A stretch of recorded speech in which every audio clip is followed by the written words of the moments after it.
let's get this all-decades team off with the forwards. I made this part with two sets of forwards for top two forward lines and bottom two forward lines.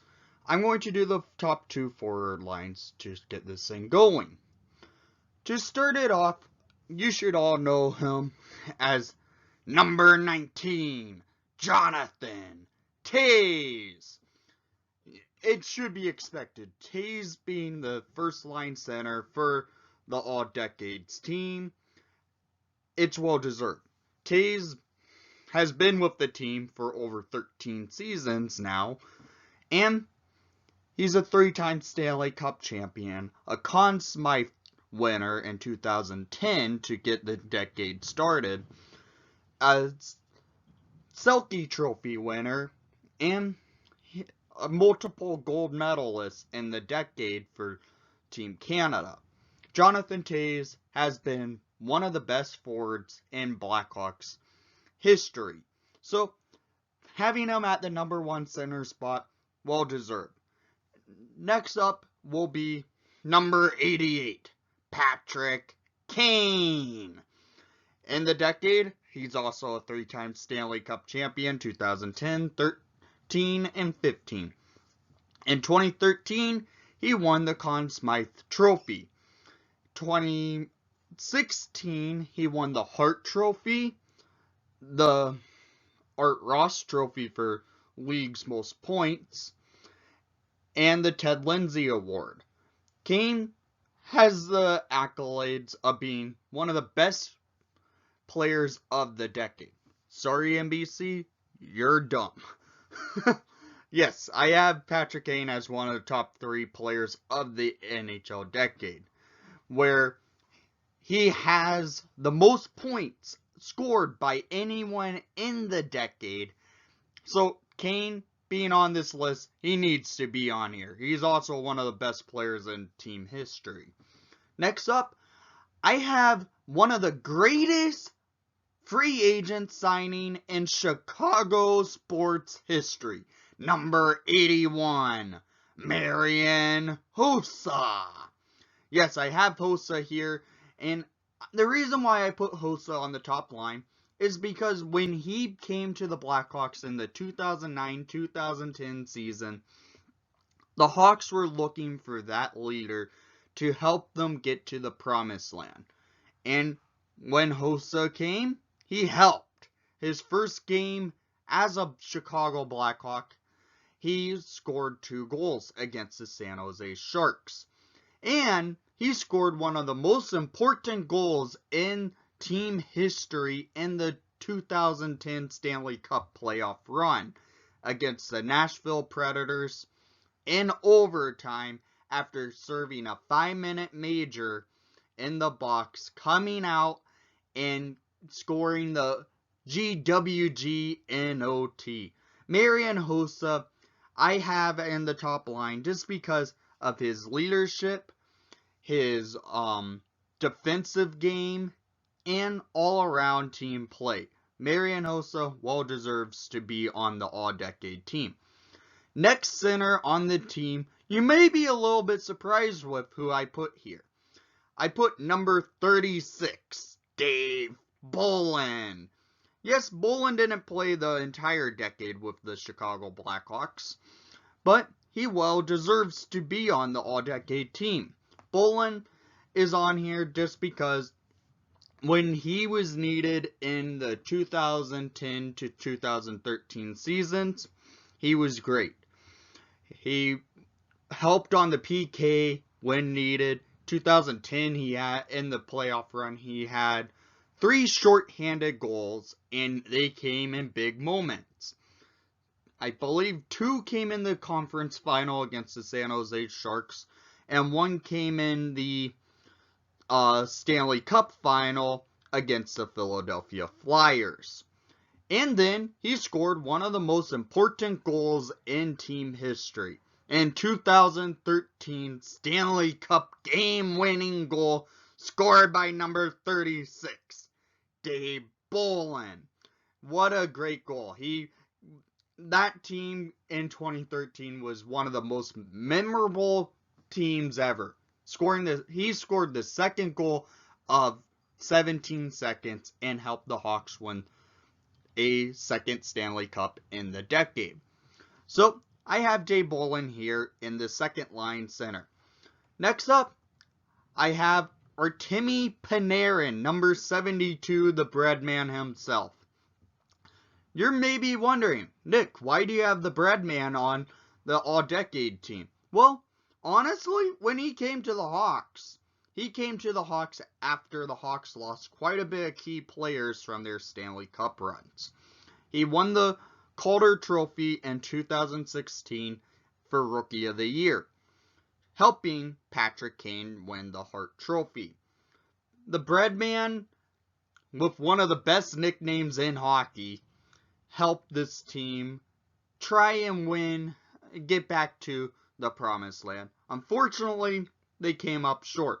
But whenever the Breadman was on the ice with Patrick Kane, it seemed those two players together were that dynamic duo that if either Kane sauces the puck over to the Breadman, or the Breadman sauces the puck over to Kane, it's going in the net.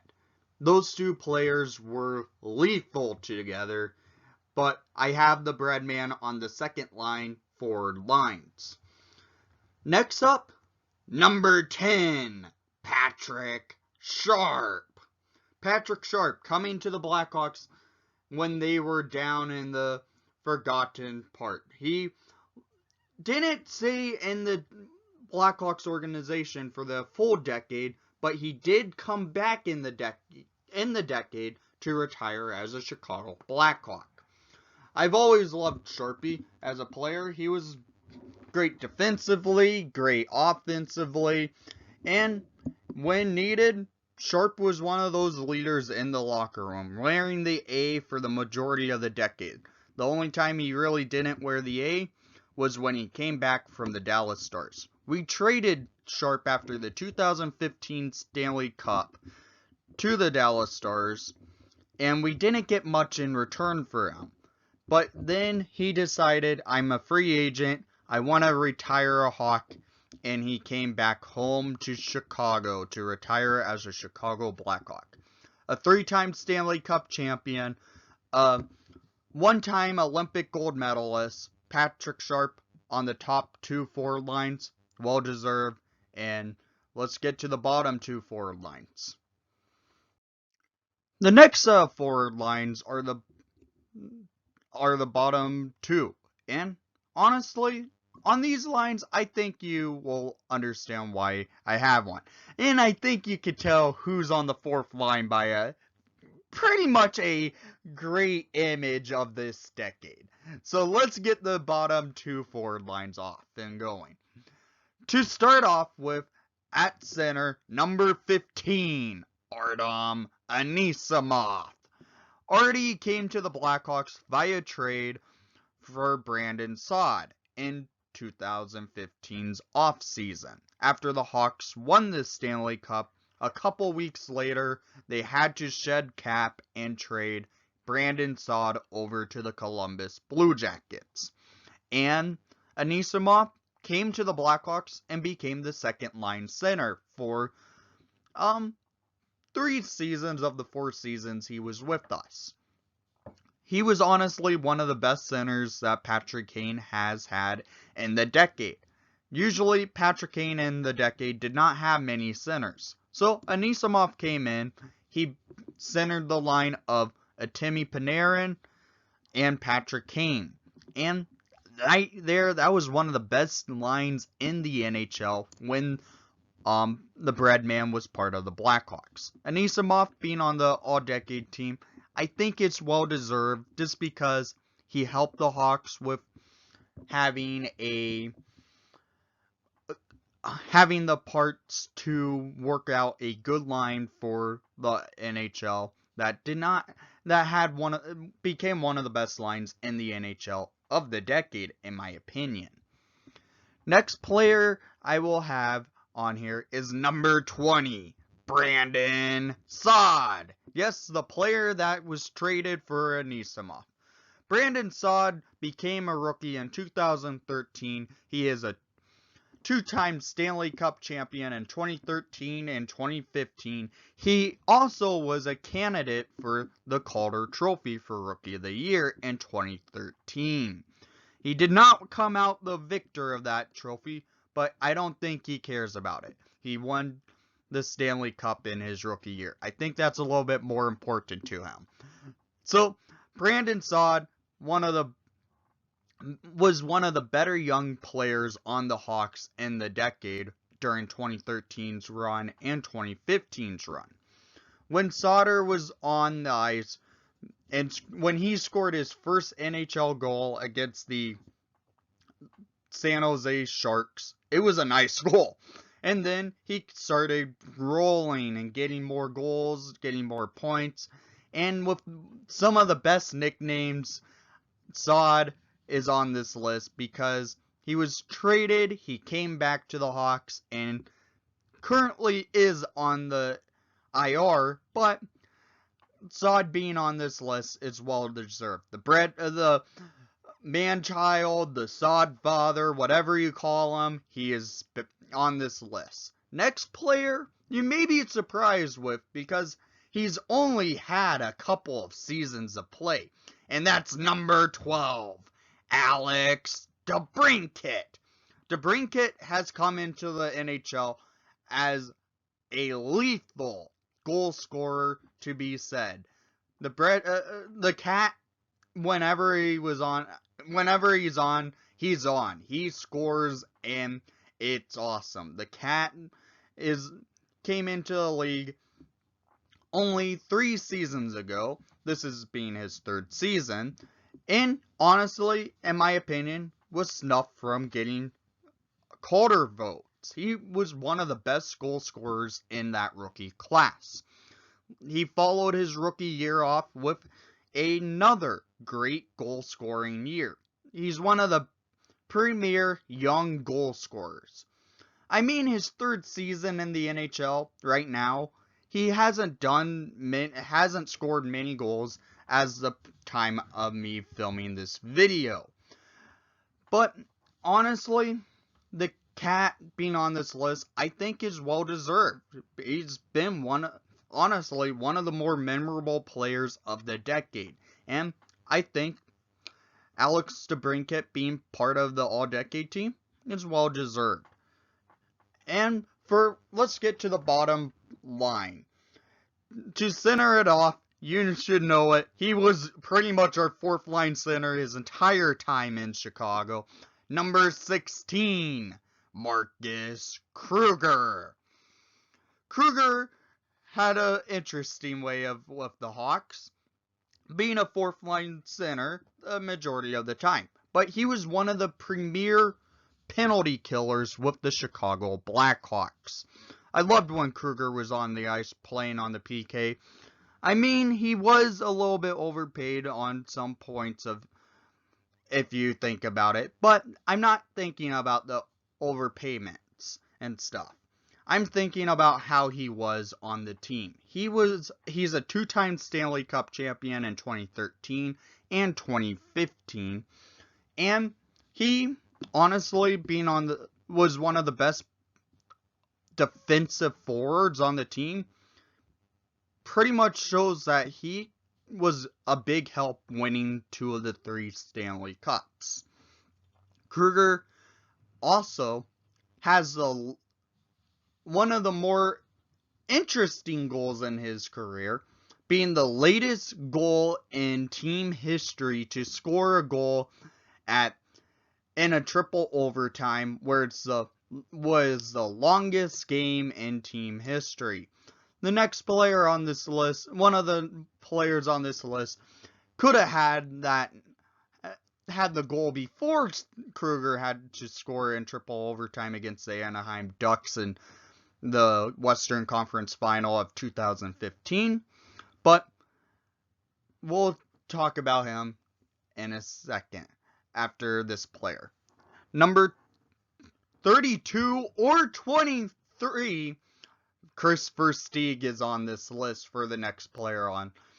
And, well, you heard me say two numbers for him. Yes, he wore two numbers with the Chicago Blackhawks, where Steger played in 2010's roster. He was one of those fan favorites that he didn't excite a lot of people, but when he would score, it would be awesome. He was a fan favorite whenever he was on the Chicago Blackhawks.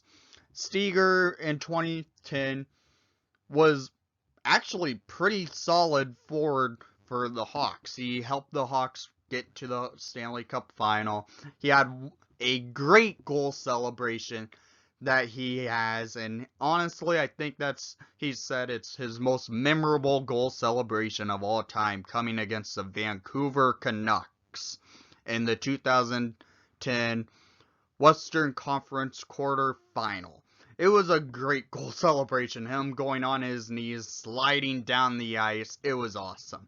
Steger honestly had some memorable moments in the Stanley Cup parade with his rap that he made. I'm not going to do it, but it's Steger. Steger was a great guy to have on the team. And honestly, with him being traded after winning the Stanley Cup in 2010 to the Toronto Maple Leafs, he became a little bit of a journeyman after that. He ended up going down to the Florida Panthers, and then the Hawks made a trade in 2014 to bring back Chris Versteeg from the Florida Panthers, and he stayed with the Hawks from 2014 to 2015, and in those 2 years he was pretty good. He helped the Hawks get back to the Stanley Cup. I mean, he did get injured in the 2015 season in the Winter Classic against the Washington Capitals, but he did help the Hawks get back to the promised land to win their third Stanley Cup in the decade. He was in the 2015 Cup, I remember this clearly, where he was shoved into the goalpost and his face was bleeding hard. But Steger was honestly a great player to have for this all-decades team. I mean, you guys can argue having Steger on here for someone else, but he's a two-time Stanley Cup champion from 2010 and 2015. So I think Steger being on this list is okay. And the last player of the forward lines is number 65, Andrew Shaw. Yes, I put Andrew Shaw on here, beating up Brad Marchand in this 2013 Stanley Cup final for this video, because that is one of the more memorable moments of Shaw's in this decade. He's the mutt. He's awesome. Shawzy being on this list, honestly, I think is well deserved. He helped the Hawks win 2 Stanley Cups in 2013 and 2015. He actually was traded after the 2016 season to Montreal in the draft. And that draft pick became number 12, Alex DeBrincat. And Shaw got traded back to Chicago this past offseason to play with the Hawks. He's currently out with a concussion for the Hawks, but Shawzy being on here for a 2-time Stanley Cup champion, if he would play with a busted up face if he had to. Shaw will put blood on the ice if he had to, which he actually has done so multiple times. But memorable moment of Shaw would be his no goal of the decade, the great no goal, the headbutt goal against the Anaheim Ducks in double overtime that led to Marcus Kruger scoring the triple overtime winning goal. Yes, this goal was a no goal, but Shawzy sallied was awesome. He jumped up in the air headbutting the puck into the goal. Who would have thought of doing that? Honestly. Shaw's the only player to actually think of that. So, Shaw being on this list is well deserved for being an all-decade player. Now we get to the defense of the Blackhawks for the all-decade team. Most of these players are well deserved of it. One player, you cannot really argue it, but honestly, I put him on here. But let's get this thing off and going pretty quick here. For number 2, Duncan Keith to start the defense off. One of the greatest defensemen in NHL history, a Conn Smythe Trophy winner, a 2-time gold medalist, a 3-time Stanley Cup champion, and 2-time Norris Trophy winner in the decade. Duncan Keith well deserves of this. The man lost 7 teeth in Game 4 of the Western Conference Final, where the Hawks went on to sweep the San Jose Sharks to go to the Stanley Cup Final. Keith will put his body out there to play hard. He lost 7 teeth, for crying out loud.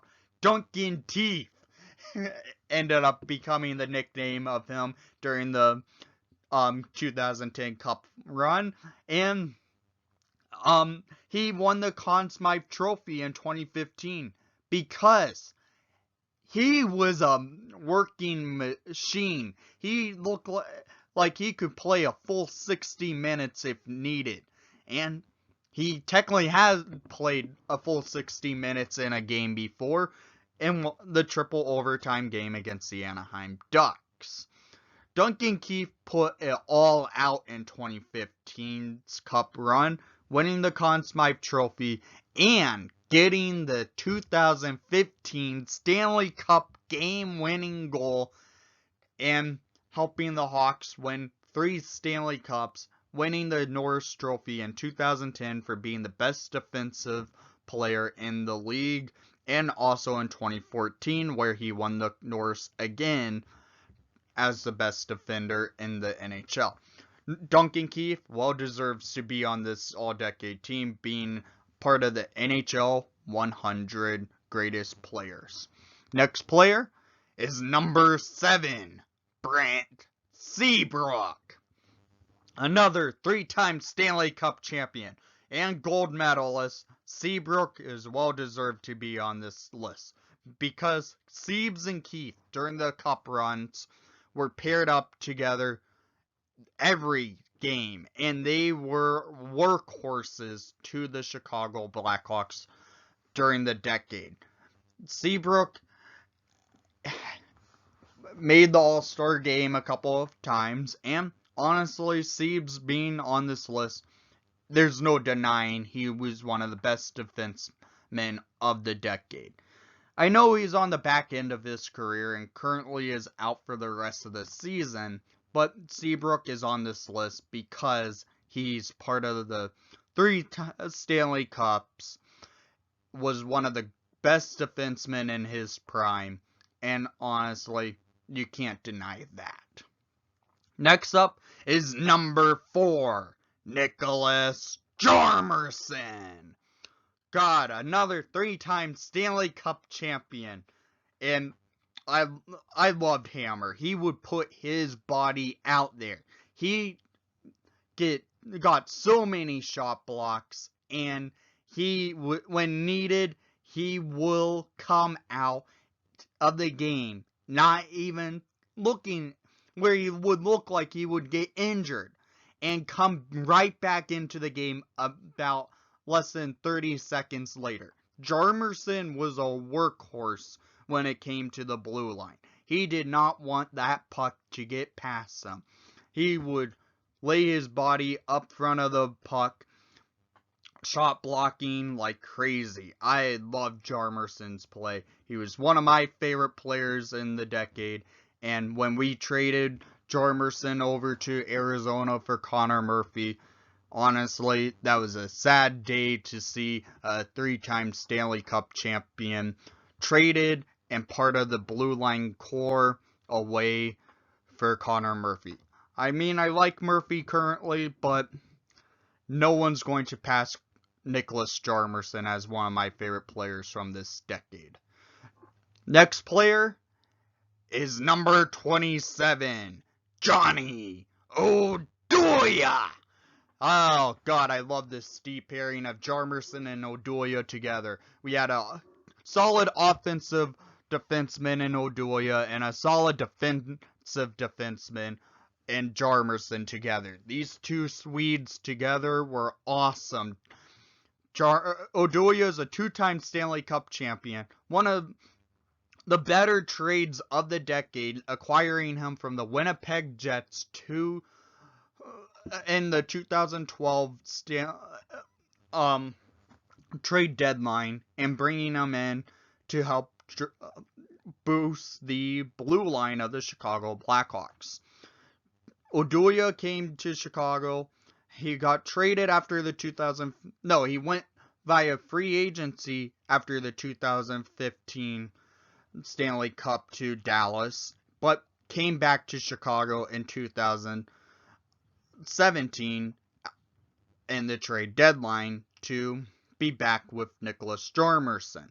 Bringing back Oduya and putting him on this list is well deserved. He's a two-time Stanley Cup champion. When his offensive numbers were up, they were up, and he would play strong defensively if needed. The man played with a broken wrist in the Stanley Cup final in 2015. That means a lot. We were pretty much down to 3.5 defensemen in 2015 Stanley Cup run. And Keith Seabrook, Hjalmarsson, and then Oduya with the broken wrists. But when he played with a heart of steel. I loved Oduya's play, and now we have to go to the bottom D pairing. Next up, number 51, Brian Campbell. Yes, Soupy is on the list. A one-time Stanley Cup champion from 2015 is well deserved. He made the All-Star game a couple of times. He was then traded over to Florida, played in Florida for a while. Then he wanted to come back home to Chicago and retire as Chicago Blackhawk in 2017.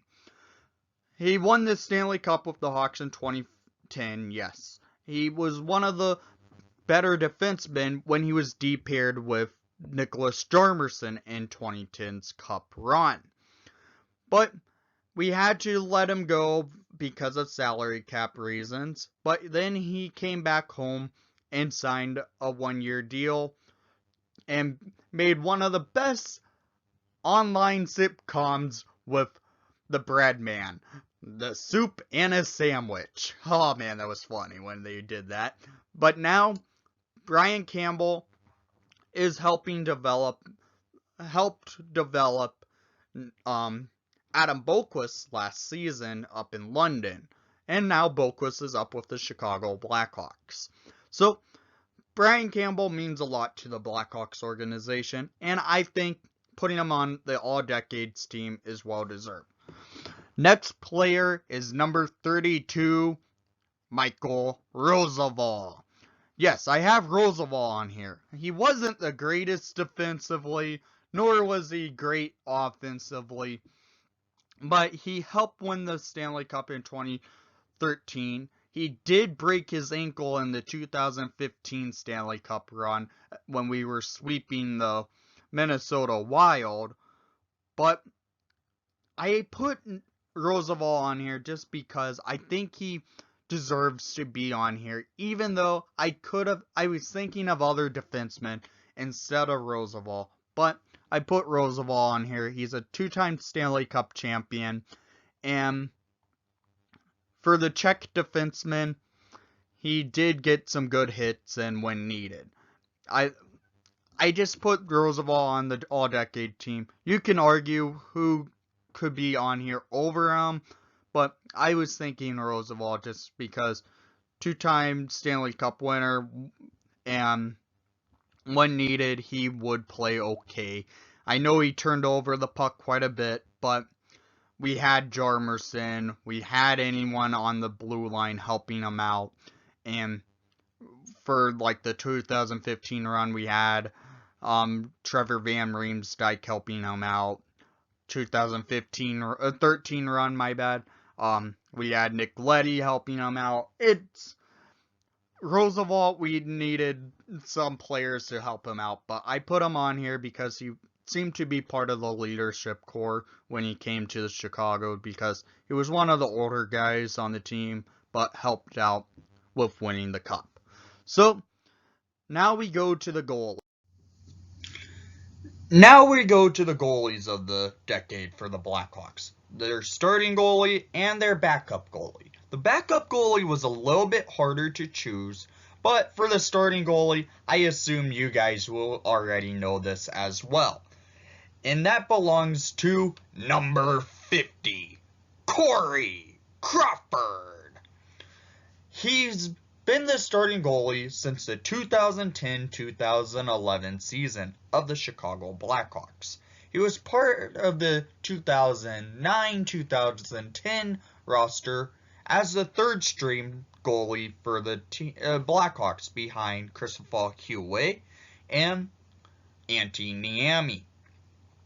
Corey Crawford played one game in that season, but after the 2010 Stanley Cup run, Corey Crawford gets to be named starting goalie of the team, where he held this title for the past 9 years.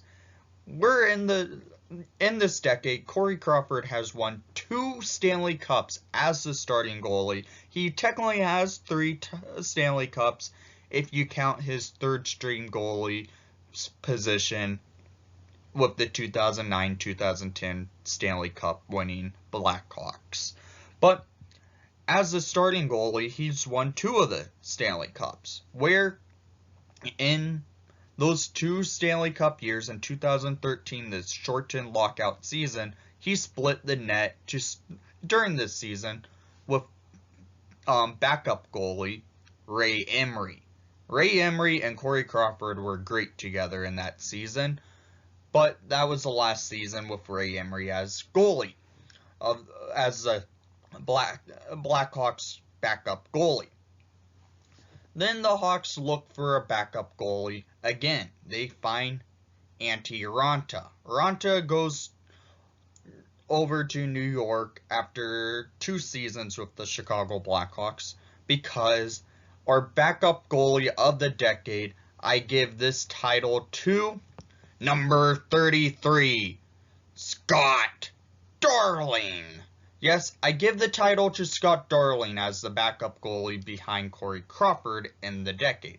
Why, you may ask, is because when Darling was called to the net, he stood on his head. I remember in his playoff debut in the 2015 season Stanley Cup run, Corey Crawford had a rough start to Game 1 against the Nashville Predators in Round 1 of the Stanley Cup playoffs. He allowed 3 goals to start the game. So, Coach Q calls for his backup goalie, number 33, Scott Darling, to go into net for relief of Corey Crawford. This turned out to be an amazing playoff debut for Scott Darling, where he made 42 saves in that playoff game, helping the Blackhawks win in double overtime, not allowing a single goal to go past them in Game 1 of the Stanley Cup playoffs in 2015. And then he stays in net for the next 3 games of that playoff run, where he gets pulled and Corey Crawford is back in net, and Crawford well rested and held his net for the rest of the playoffs. So, the Hawks backup goalie, I gave it to Scott Darling. With his 3 seasons with the Blackhawks, he technically was the longest Blackhawks backup goalie. You could argue having Antti Niemi in net for the backup position, but the reason why I stood away from having Niemi as the backup goalie to Corey Crawford in the All-Decades team is mainly because Niemi played one season in the decade with the team. He split the net with Christopher Huey, but was the starting goalie in the Stanley Cup playoffs in 2010. But I went with Scott Darling here because of him having 3 seasons with the Blackhawks behind Corey Crawford, helping Corey Crawford win one of his 2 Jennings trophies. And honestly, I feel like Scott Darling was a good choice here. And speaking of which, awards that Corey Crawford has won as the netminder for the Chicago Blackhawks are his 2 Jennings trophies. He shares those 2 Jennings trophies with 2013 winning his first of the 2 and sharing it with backup goalie to the Blackhawks, Ray Emery. Those 2 goalies in that season were outstanding. The 2013 team was basically an all-star roster. Corey Crawford then went back to winning his second of his 2 Jennings trophies in the 2014-15 season, where he ended up winning his second Stanley Cup as starting goalie. He shares that Jennings trophy with the Hart Memorial Trophy winner of that season, Carey Price of the Montreal Canadiens. So, with 2 Jennings trophies, 2 Stanley Cups for starting in net for Corey Crawford, I feel like that's a smart move. But if you have any argument on who should be Crawford's backup goalie, feel free to throw that in the comments. But I feel like Scott Darling was a good choice. So, thank you for watching the broadcast. Please leave a like and subscribe if you haven't done so already. And most of all, let's go Hawks!